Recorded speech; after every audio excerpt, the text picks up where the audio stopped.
ದುಡ್ಡು ಕೇಳಿದ್ರು ಸರ್, ಒಂದು 5,000 ಕೊಡಿ, ನಾವೇ ಇಲ್ಲೇ ನಾರ್ಮಲ್ ಡೆಲಿವರಿ ಮಾಡ್ತೀವಿ ಅಂತೇಳಿ ನಮಗೆ ನಂಬಿಕೆ ಕೊಟ್ಟರು ಸರ್. ದುಡ್ಡು ಕೇಳಿದ್ರು ಸರ್, ಒಂದು 5,000 ಕೊಡಿ, ನಾವೇ ಇಲ್ಲೇ ನಾರ್ಮಲ್ ಡೆಲಿವರಿ ಮಾಡ್ತೀವಿ ಅಂತೇಳಿ ನಮಗೆ ನಂಬಿಕೆ ಕೊಟ್ಟರು ಸರ್. ದುಡ್ಡು ಕೇಳಿದ್ರು ಸರ್, ಒಂದು 5,000 ಕೊಡಿ, ನಾವೇ ಇಲ್ಲೇ ನಾರ್ಮಲ್ ಡೆಲಿವರಿ ಮಾಡ್ತೀವಿ ಅಂತೇಳಿ ನಮಗೆ ನಂಬಿಕೆ ಕೊಟ್ಟರು ಸರ್.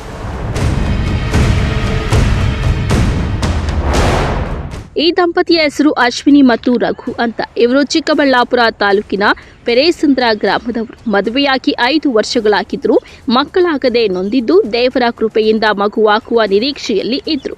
9 ತಿಂಗಳಿನಿಂದ ಹೊಟ್ಟೆಯಲ್ಲಿ ಮಗುವನ್ನ ಹೊತ್ತಿದ್ದ ಅಶ್ವಿನಿ ಮಗುವಿನ ಜನನದ ದಿನಾಂಕ ಹೇಳಿ ನಾರ್ಮಲ್ ಡೆಲಿವರಿ ಆಗುತ್ತೆ ಅಂತ ಹೇಳಿದ್ರು. ಅದರಂತೆ ಗುರುವಾರ ಬೆಳಿಗ್ಗೆ 8 ಗಂಟೆಗೆ ಪೆರೇಸಂದ್ರದ ಪ್ರಾಥಮಿಕ ಆರೋಗ್ಯ ಕೇಂದ್ರಕ್ಕೆ ಬಂದಿದ್ದ ಅಶ್ವಿನಿ ಅವರ ಕುಟುಂಬಸ್ಥರಿಗೆ ಸರ್ಕಾರಿ ಆಸ್ಪತ್ರೆಯ ಶುಶ್ರೂಷಕಿಯರು ಚಿಕ್ಕಬಳ್ಳಾಪುರ ಜಿಲ್ಲಾಸ್ಪತ್ರೆಗೆ ಹೋಗಬೇಡಿ, ಅಲ್ಲಿ ಹಣ ಜಾಸ್ತಿ ಕೊಡಬೇಕಾಗುತ್ತೆ, ನಮಗೆ 5,000 ಹಣ ಕೊಡಿ, ನಾವು ನಾರ್ಮಲ್ ಡೆಲಿವರಿ ಮಾಡಿಕೊಡುವುದಾಗಿ ಹೇಳಿ 3-4 ಗಂಟೆಗಳ ಕಾಲ ಚಿಕಿತ್ಸೆ ನೀಡಿದ್ದಾರೆ.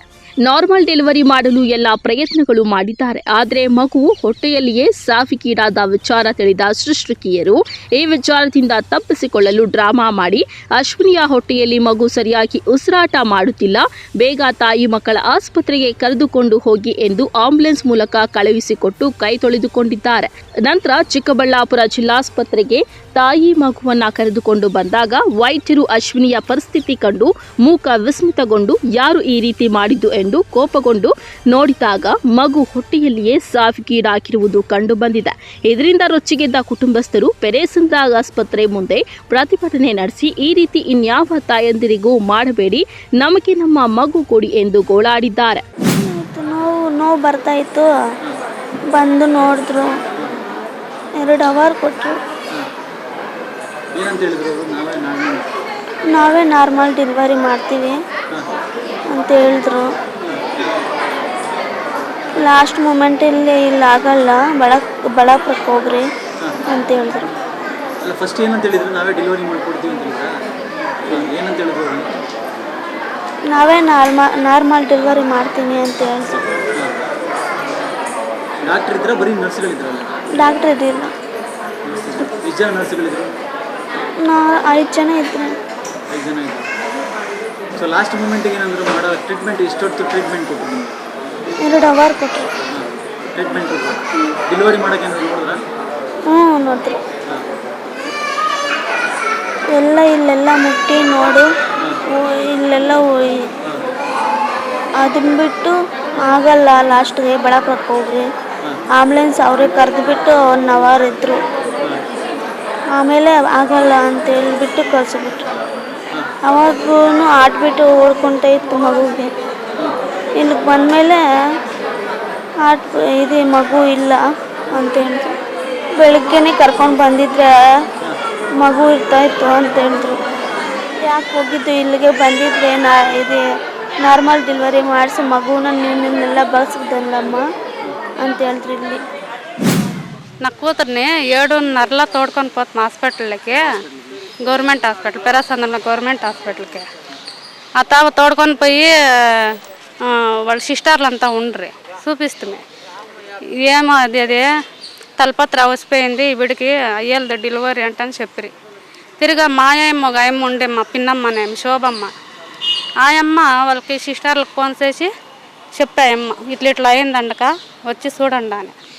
ఆ అమ్మ చెప్పే ఈ బళ్ళాపురానికి వేసుకొని పోతే 5,000 అవుతుంది, ఇత వాళ్ళకి ఏమన్నా ఈవిడ వాళ్ళే చూస్తారు అంటున్నాను. అక్కడ నాకు ఈ గవర్నమెంట్ హాస్పిటల్ అక్కడంతా నాకు ఇది లేదు, నేను ఉండేది ఊగితే ఈతనే ఏమో అట్లా బాధపడి చేయండి అక్కడ నేను చెప్పిండేది నిజము. కానీ ఇంత చేస్తారు ఈ ముండ్లు అని నేను అనుకోవట్లేదు. ఇవిడు తలపత్ర అవసిపోయి 1/2 గంట అయింది అని అట్లా మనిషిని అంత ఏంటికి పెట్టుకోవాల్సిండే సార్, వాళ్ళు అది ఏంటికి పెట్టుకోవాల్సిండే, తలపత్ర అవసిపోయింది కదా, పంపించాల్సిండు కదా, వాళ్ళు పంపించకుండా ఆడే పెట్టుకొని ఉండ్రి, బాటిల్ వేసిరి, అప్పటికి స్క్రీన్ అంతా ఇచ్చిరి, అంతా చేసిరి. ఇంకా నాకు అవుతుంది నేను అట్లా ఇట్లా తిరుగులాడుతూనే ఉన్నాను ఏడుచుకొని, నన్ను లోపలికి రానిలేదు.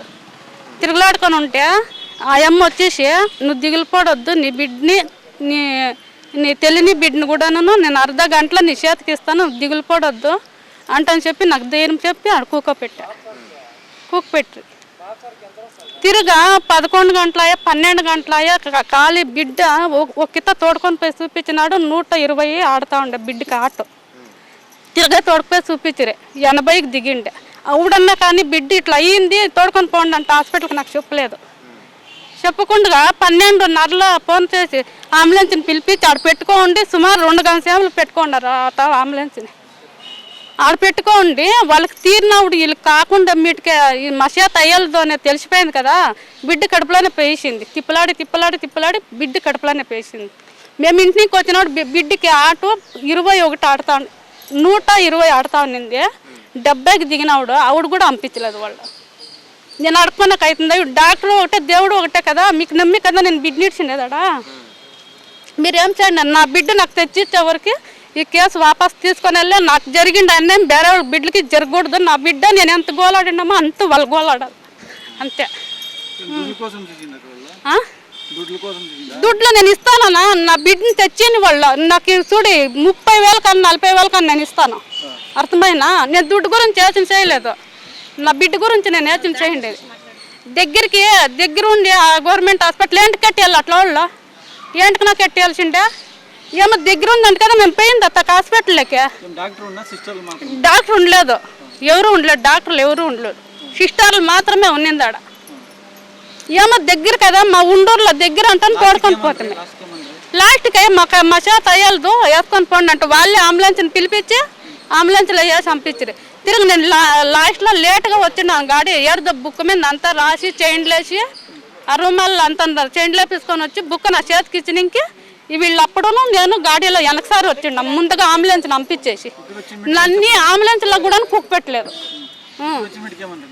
ఈతవ డాక్టర్ అమ్మ గారు అంతా నన్ను కొట్టేకొచ్చిరు, ఏం బేవర్చమంటా ఇట్లా చేసుకొచ్చిండు అవే బిడ్డతావా, ఏమో బట్ట దొరికిండ్రంట బిడ్డకి. బట్ట దొరికి ఈరాని పొనిచ్చేసి మీకు చెప్పు కూడా మగోళ్ళకి అంత పొనిచ్చిండారు సా బిడ్డకి. మేము కెనీ సాకి కూలీ నాలు చేసి బిడ్డతో కాస్తూ ఉండదు, ఇంత అన్యాయం ఉండలేదు. ఎంత 5 ఏళ్ళు ఇంకా కాసుకుంటా ఒక మళ్ళీ అవుతుంది నేను ఈ పొద్దుట్లో ఈ పని చేసిండ 2.5 కేజీ ఉంది సా బిడ్డ. నా బిడ్డకి అయినట్లు మాకు అయినట్లు ఇంకొక వేరే బిడ్డలకు కాకూడదు. ఆ హాస్పిటల్ మూసేయాలో ఆ హాస్పిటల్ ఉండకూడదు, లేకపోతే నా బిడ్డ నాకు తెచ్చి వాళ్ళ డ్యూటీలు వాళ్ళు చేసుకొని అంతగా నేను అంత ಇಚ್ಛೆಹಿನ ಇದು ಗೌರ್ಮೆಂಟ್ ಅಶ್ವಿನಿ ಅವರು ನಮ್ಮ ಮಿಸ್ಸಸ್ ಆಗಬೇಕು. ಮೊನ್ನೆ 7:15 ನೋವು ಸ್ಟಾರ್ಟ್ ಆಗಿರೋದು, ಕರ್ಕೊಂಡೋಗಿ ಪೆರೇಸಂದ್ರ ಗೌರ್ಮೆಂಟ್ ಹಾಸ್ಪಿಟಲ್ ಸೇರಿಸಿದ್ದೀವಿ. ಅಲ್ಲಿ ಡಾಕ್ಟರ್ ಇರಲಿಲ್ಲ, ಸಿಸ್ಟರ್ ಮಾತ್ರ ಇದ್ದಿದ್ದು. ಅವರೇ ನೋಡಿಕೊಂಡು ನಾವೇ ಮಾಡ್ತೀವಿ ಡೆಲಿವರಿ ಅಂತೇಳಿ ಅವ್ರು ನಮಗೆ ನಂಬಿಕೆ ಕೊಟ್ಟರು ಸರ್. ಅಲ್ಲಿರೋ ಸಿಸ್ಟರ್ಸ್ ನಂಬಿಕೆ ಕೊಟ್ಟ ಮೇಲೆ ಅವರು ದುಡ್ಡು ಕೇಳಿದ್ರು ಸರ್, ಒಂದು 5,000 ಕೊಡಿ ನಾವೇ ಇಲ್ಲೇ ನಾರ್ಮಲ್ ಡೆಲಿವರಿ ಮಾಡ್ತೀವಿ ಅಂತೇಳಿ ನಮಗೆ ನಂಬಿಕೆ ಕೊಟ್ಟರು ಸರ್. ದುಡ್ಡು ಕೇಳಿದ್ರು ಸರ್, ಒಂದು 5,000 ಕೊಡಿ ನಾವೇ ಇಲ್ಲೇ ನಾರ್ಮಲ್ ಡೆಲಿವರಿ ಮಾಡ್ತೀವಿ ಅಂತೇಳಿ ನಮಗೆ ನಂಬಿಕೆ ಕೊಟ್ಟರು ಸರ್. ದುಡ್ಡು ಕೇಳಿದ್ರು ಸರ್, ಒಂದು 5,000 ಕೊಡಿ ನಾವೇ ಇಲ್ಲೇ ನಾರ್ಮಲ್ ಡೆಲಿವರಿ ಮಾಡ್ತೀವಿ ಅಂತೇಳಿ ನಮಗೆ ನಂಬಿಕೆ ಕೊಟ್ಟರು ಸರ್. ದುಡ್ಡು ಕೇಳಿದ್ರು ಸರ್, ಒಂದು 5,000 ಕೊಡಿ ನಾವೇ ಇಲ್ಲೇ ನಾರ್ಮಲ್ ಡೆಲಿವರಿ ಮಾಡ್ತೀವಿ ಅಂತೇಳಿ ನಮಗೆ ನಂಬಿಕೆ ಕೊಟ್ಟರು ಸರ್. ಆಮೇಲೆ ನಾವು ಆಯಿತು ಮೇಡಮ್ ಮಾಡಿ ಅಂತೇಳಿ ನಾವು ಕೆಲ್ಸಕ್ಕೆ ಹೋಗ್ತೀವಿ ಸರ್. ನಾವು ಕೆಲಸದಿಂದ ಬಂದು ನಾವು ನಮ್ಮ ಮಿಸ್ಸಸ್ ಹತ್ರ ಹೋಗ್ಬಿಟ್ಟು ಮಾತಾಡಿದೆ, ಧೈರ್ಯ ಕೊಡುವ ಅರ್ಧ ಗಂಟೆಯಲ್ಲಿ ನಾವು ಡೆಲಿವರಿ ಮಾಡ್ತೀವಿ ಅಂತೇಳಿ ನನಗೆ ನಂಬಿಕೆ ಕೊಟ್ಟರು ಸರ್ ಅವರು, ಸಿಸ್ಟರ್ ಅವರು. ಆಮೇಲೆ ದುಡ್ಡು ನಮ್ಮ ಅತ್ತೆ ಹತ್ರ ಕೇಳಿದ್ದಾರೆ, ಆಯಮ್ಮನು ಒಪ್ಕೊಂಡಿದ್ದಾಳೆ, ಕೊಡ್ತೀನಿ ಅಂತೇಳಿ ಒಪ್ಕೊಂಡಿದ್ದಾಳೆ. ಅದು ಇಲ್ಲದೆ ಇದು ಇಲ್ಲದೆ 7:15 ಹಿಡಿದು 1 ಗಂಟೆ ಅಲ್ಲೇ ಕಾಯಿಸಿ ಆಮೇಲೆ ಆಂಬುಲೆನ್ಸಲ್ಲಿ ಹಾಕಿ ಕಳಿಸಿ ಇಲ್ಲಿಗೆ ಚಿಕ್ಕಬಳ್ಳಾಪುರ ಗೌರ್ಮೆಂಟ್ ಹಾಸ್ಪಿಟಲ್ ಕಳಿಸಿ. ಪ್ರಯತ್ನ ಏನೂ ಪಟ್ಟಿಲ್ಲ ಸರ್, ಮಗು ಅಲ್ಲೇ ಸತ್ತೋಗಿದೆ ಸರ್. ಪ್ರಯತ್ನ ಅವ್ರು ಏನು ಪಟ್ಟಿಲ್ಲ, ಇದಾಗತ್ತೆ ಅಂತೇಳಿ ಹಂಗೆ ಟೈಮ್ ಪಾಸ್ ಮಾಡಿ, ಜಾಸ್ತಿ ನೆಗ್ಲೆಕ್ಟ್ ಮಾಡಿ ಟೈಮ್ ಪಾಸ್ ಮಾಡಿ ಆಮೇಲೆ ಅಲ್ಲೇ ಮಗು ಸತ್ತೋದ್ಮೇಲೆ ಇಲ್ಲಿ ಕಳಿಸಿದ್ದಾರೆ ಸರ್ ಆಂಬುಲೆನ್ಸಲ್ಲಿ. ಸರ್ ನಮಗೆ ಇದು ನಾವು ಇಲ್ಲೇ ನಿಲ್ಲಿಸಲ್ಲ ಸರ್, ಬೇಕಿದ್ರೆ ನಾವು ಎಲ್ಲಿ ಬೇಕಾದರೂ ಬರ್ತೀವಿ, ನಾವು ಏನು ಬೇಕಾದರೂ ಮಾಡ್ತೀವಿ. ನನಗಾಗಿರೋ ಅನ್ಯಾಯ ಇನ್ನೊಬ್ಬ ಮಗುಗಾಗಬಾರ್ದು, ಇನ್ನೊಬ್ಬ ತಂದೆಗಾಗಬಾರ್ದು, ಇನ್ನೊಂದು ತಾಯಿಗೆ ಆಗಬಾರ್ದು ಸರ್. ಯಾಕಂದರೆ ನಾವು 1-2 ದಿನ ನೋವು ಪಡೆದು ಮರ್ತೋಗ್ತೀವಿ. 9 ತಿಂಗಳು ಎತ್ತ ತಾಯಿ ಹೆಂಗೆ ಸರ್ ತಡೆಯೋಕ್ಕಾಗತ್ತೆ? ಅವ್ರ ಮನಸ್ಸು ಹೆಂಗಿರುತ್ತೆ ಸರ್? ನಾನು ಕಷ್ಟಪಟ್ಟಷ್ಟು ಇನ್ನೊಬ್ರು ಪಡಬಾರ್ದು, ನಂಗೆ ಬೇಕಿರೋದು ಅಷ್ಟೇ ಸರ್. ಇನ್ನು ಈ ವಿಚಾರ ಈಗಾಗಲೇ ಜಿಲ್ಲಾ ಆರೋಗ್ಯಾಧಿಕಾರಿ ಗಮನಕ್ಕೆ ಬಂದಿದ್ದು, ಪೆರೇಸಂದ್ರ ಪ್ರಾಥಮಿಕ ಆರೋಗ್ಯ ಕೇಂದ್ರದ 3 ಶುಶ್ರೂಷಕಿಯರು 5,000 ಬೇಡಿಕೆಯನ್ನ ಇಟ್ಟು ಅಶ್ವಿನಿಯನ್ನ 3-4 ಗಂಟೆಗಳ ಕಾಲ ಚಿಕಿತ್ಸೆ ನೀಡಿದ್ದು ತಪ್ಪು. ಆ ಶುಶ್ರೂಷಕಿಯರಿಗೆ ತಾಲೂಕು ಆರೋಗ್ಯಾಧಿಕಾರಿಗಳಿಂದ ನೋಟಿಸ್ ಜಾರಿ ಮಾಡಿದ್ದು ಕಾನೂನು ರೀತಿ ಕ್ರಮ ಕೈಗೊಳ್ಳುವುದಾಗಿ ಹೇಳಿದ್ದಾರೆ. ಪೆರೇಸಂದ್ರ ಪ್ರಾಥಮಿಕ ಆರೋಗ್ಯ ಕೇಂದ್ರ ಅದು 24/7 ಆರೋಗ್ಯ ಕೇಂದ್ರವಾಗಿ ಕರ್ತವ್ಯ ನಿರ್ವಹಿಸ್ತಾ ಇದ್ದು, ಅಲ್ಲಿ ಕಾಯಂ ವೈದ್ಯರು ವರ್ಗಾವಣೆಗೊಂಡಿರ್ತಾರೆ. ಸದ್ಯಕ್ಕೆ ಅಲ್ಲಿ ವೈದ್ಯರ ಹುದ್ದೆ ಖಾಲಿ ಇದ್ದು ನಾವು ಬೇರೆ ಕಡೆ ಪ್ರಾಥಮಿಕ ಆರೋಗ್ಯ ಕೇಂದ್ರ ವಾರದಲ್ಲಿ 2 ದಿನ ಸೇವೆಗಳನ್ನ ಕೊಡ್ತಾಯಿದ್ದೀವಿ. ಅಲ್ಲಿ 24/7 ಹೆರಿಗೆ ಕೇಂದ್ರ ಆಗಿರೋದ್ರಿಂದ ಅಲ್ಲಿ 3 ಜನ ಶುಶ್ರೂಷಕರು ತರಬೇತಿ ಹೊಂದಿರತಕ್ಕಂಥ ಶುಶ್ರೂಷಕರು ತಾಯಿಗಳು ಅವ್ರಿಗೆ ಹೆರಿಗೆ ಮಾಡೋದಕ್ಕೆ ಇರ್ತಾರೆ. ದಿನಾಂಕ 22/5/2024 ಅಶ್ವಿನಿ ಅಂತಕ್ಕಂಥ 23 ವರ್ಷದ ಗರ್ಭಿಣಿ ಮಹಿಳೆಯರು ಹೆರಿಗೆಗೆ ಬಂದಿದ್ದಾರೆ. ಹೆರಿಗೆಗೆ ಬಂದಂಥ ಸಂದರ್ಭದಲ್ಲಿ ಅವ್ರನ್ನ ಚೆಕಪ್ ಮಾಡಿ ಹೆರಿಗೆ ಇಲ್ಲೇ ಮಾಡ್ತೀವಿ ಅಂತ ಮಾಡಿ ಅವ್ರಿಗೆ ದುಡ್ಡನ್ನು ಕೂಡ ಡಿಮ್ಯಾಂಡ್ ಮಾಡಿರ್ತಕ್ಕಂಥದ್ದು ಕಂಪ್ಲೇಂಟ್ ಬಂದಿದೆ. ಅಲ್ಲಿ ಸುಮಾರು 1-1:30ವರೆಗೂ ಇಟ್ಕೊಂಡು 1:30 ನಂತರ ಜಿಲ್ಲಾ ಹಾಸ್ಪಿಟ್ಲಿಗೆ ರೆಫರ್ ಮಾಡಿದ್ದಾರೆ. ಜಿಲ್ಲಾ ಹಾಸ್ಪಿಟ್ಲಿಗೆ ರೆಫರ್ ಮಾಡಿ 2:35ಕ್ಕೆ ಜಿಲ್ಲಾ ಹಾಸ್ಪಿಟ್ಲಲ್ಲಿ ನಿರ್ಜೀವ ಜನನ ಆಗಿಬಿಟ್ಟು ಹೆಣ್ಣು ಮಗು ಸುಮಾರು 2 kg ತೂಕ ಇರ್ತಕ್ಕಂಥದ್ದು ನಿರ್ಜೀವ ಜನನ ಆಗಿದೆ. ಸೊ ಹೋಗಿರ್ತಕ್ಕಂಥ ಜೀವ ಇರ್ಬೋದು, ಅದು ವಾಪಸ್ ಕೊಡೋಕ್ಕೆ ಯಾರಿಗೂ ಕೂಡ ಶಕ್ತಿ ಇಲ್ಲ. ಸೊ ಈಗ ಅಲ್ಲಿ ಯಾರು ಕರ್ತವ್ಯ ನಿರ್ವಹಿಸ್ತಾ ಇದ್ರೋ ಆ ಶುಶ್ರೂಷಕರಿಗೆ ಇವತ್ತು ತಾಲೂಕು ಆರೋಗ್ಯಾಧಿಕಾರಿಗಳ ಮುಖಾಂತರ ಆಲ್ರೆಡಿ ನೋಟಿಸ್ ಜಾರಿ ಮಾಡಿದ್ದೀವಿ. ಅಲ್ಲಿ ಏನು ತೊಂದರೆ ಆಗಿದೆ ಆ ತೊಂದರೆ ಆಗ್ತಕ್ಕಂಥ ಮುಂದಕ್ಕೆ ಪುನರಾವರ್ತನೆ ಆಗೋದ ರೀತಿಯಲ್ಲಿ ಸೂಕ್ತವಾದಂಥ ಶಿಸ್ತು ಕ್ರಮ ಜರುಗಿಸ್ತೀವಿ. ಈಗ ನಮ್ಮ ಅಶ್ವಿನಿಯವರ ಯಜಮಾನರು ಏನು ಹೇಳಿದ್ದಾರೆ ಅವ್ರ ಹತ್ರನೂ ಕೂಡ ಒಂದು ಕಂಪ್ಲೇಂಟ್ ಆಲ್ರೆಡಿ ನೆನ್ನೆನೂ ಕೂಡ ಆಗಿದೆ. ಸೊ ಕಂಪ್ಲೇಂಟ್ ಆಧಾರದ ಮೇಲೆ ಆ ಕ್ರಮ ತಗೊಂಡು ಯಾರು ಆ ಶುಶ್ರೂಷಕರಿದ್ರು ಆ ಮಗುವಿನ ಕತ್ತಿನ ಸುತ್ತ ಜಿಲ್ಲಾಸ್ಪತ್ರೆಯವರ ವರದಿಗಳ ಪ್ರಕಾರ ಮಗುವಿನ ಕತ್ತಿನ ಸುತ್ತ 3 ಬಳ್ಳಿ ಸುತ್ತಕೊಂಡಿತ್ತು. ಕತ್ತಿನ ಸುತ್ತ 3 ಬಳ್ಳಿ ಸುತ್ತಕೊಂಡಾಗ ಸಹಜ ಹೆರಿಗೆ ಆಗ್ತಕ್ಕಂಥದ್ದು ತುಂಬ ಕಷ್ಟವಾಗಿರ್ತದೆ. ಸೊ ಅಂಥ ಸಂದರ್ಭದಲ್ಲಿ ಇವರು ಸುಮಾರು 5ರಿಂದ 6 ಗಂಟೆ ಇಟ್ಕೊಂಡಿರ್ತಕ್ಕಂಥದ್ದು ಅಪರಾಧ ಆಗುತ್ತೆ. ಸೊ ಅದ್ರ ಬಗ್ಗೆ ಸೂಕ್ತವಾದಂಥ ನೋಟಿಸಿಗೆ ಆಲ್ರೆಡಿ ಜಾರಿಯಾಗಿದೆ, ಕ್ರಮ ತಗೊಳ್ತಕ್ಕಂಥದ್ದು ಆಗ್ತದೆ. ಒಟ್ಟಾರೆ ಶಾಸಕ ಪ್ರದೀಪ್ ಈಶ್ವರ್ ಸ್ವಗ್ರಾಮ ಪೆರೇಸಂದ್ರ ಸರ್ಕಾರಿ ಪ್ರಾಥಮಿಕ ಆರೋಗ್ಯ ಕೇಂದ್ರದಲ್ಲಿ ಈ ರೀತಿ ನಡೆದಿರುವುದು ಎಷ್ಟರ ಮಟ್ಟಿಗೆ ಸರಿ?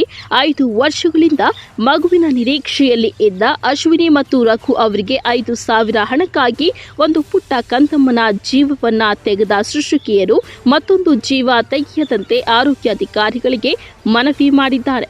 ಕಳವಾರ ಅರುಣ್, MMTV ನ್ಯೂಸ್, ಚಿಕ್ಕಬಳ್ಳಾಪುರ.